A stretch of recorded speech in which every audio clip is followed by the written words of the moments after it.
Hey there, cousins. Don't that shrimp and grits look delicious? Listen, I'm so happy to be back with you today, so I'm going to teach you how to make my Mississippi Delta style shrimp and grits. You're going to start off with one shallot. Go ahead, take the shell off that shallot, and then you're going to chop it down and mince it down and make sure you chop it nice and fine. And then you're going to go ahead, set it in a bowl and set it aside. Then we're going to take our Italian parsley, take a handful, chop and mince that down, and then we're going to go ahead and put that in the bowl and set it aside. And then you're going to take 2 andouille sausage. I cut it the diagonal way so I can get them nice crispy edges, and then you're just going to place that in the bowl, set it aside. Take 1 pound of shrimp, and then begin to take the shells off those shrimp, but I keep the tail on, all right? And then make sure they're all deveined. I had one that wasn't. And then once you got all those shells, toss those shells, and then you're going to toss those shrimp into a bowl, hit it with some olive oil, and you just want to make sure it's nice and evenly coated. It makes it easy to season. Hit it with some Tony's Creole seasoning, some onion powder, garlic powder, and if you ain't sneezing, you ain't seasoned. And also add yourself some paprika, all right? And then mix that in well, set it aside. Take you some extra sharp cheddar cheese, and I use the extra sharp white cheddar, and then I'm going to go ahead and mince about a cup of that, and then you're going to take yourself 2 cups of chicken stock, bring that to a rolling boil, and then you're going to get yourself a half of a cup of grits,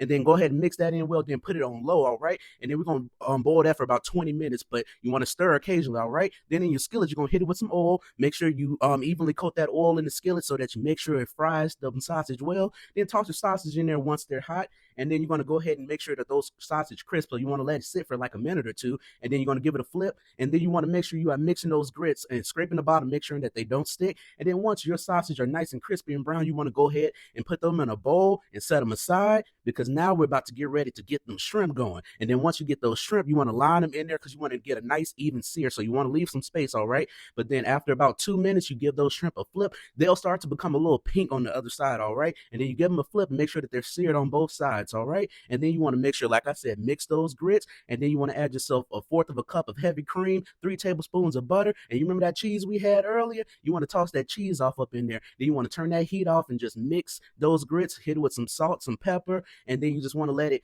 melt that cheese, all right? Then you want to take 3 tablespoons of butter, go ahead and hit that into your skillet and scrape that good seasoning off, put that shallot in there, and after about 2 minutes, once it's nice and tender, you want to then add yourself in some chicken stock, and I add about a cup of chicken stock, and then about a cup of heavy cream, all right? And then you want to season it with some paprika, some black pepper, and some Tony's Creole seasoning, and you really want to taste your way through this, okay? And then I hit it with some parsley for that color, but I added just a little bit more Creole seasoning once I tasted it, because you really want to follow your taste buds with the Creole sauce, all right? And then once that has reached my preferred thickness and my consistency, I'm going to go ahead and hit it with a lemon. I roll that lemon a little bit, and I juice half of it into the sauce. And then you're going to plate up your shrimp and grits. I take some grits, and then I lay that sausage down. Then after that, I add my shrimp, and you can do that to your own discernment. Hit it with that Creole sauce, and then you want to hit it with some parsley for color. And bam, the shrimp and grits you've been looking for. Cousins, God bless you, and I'll see you next time.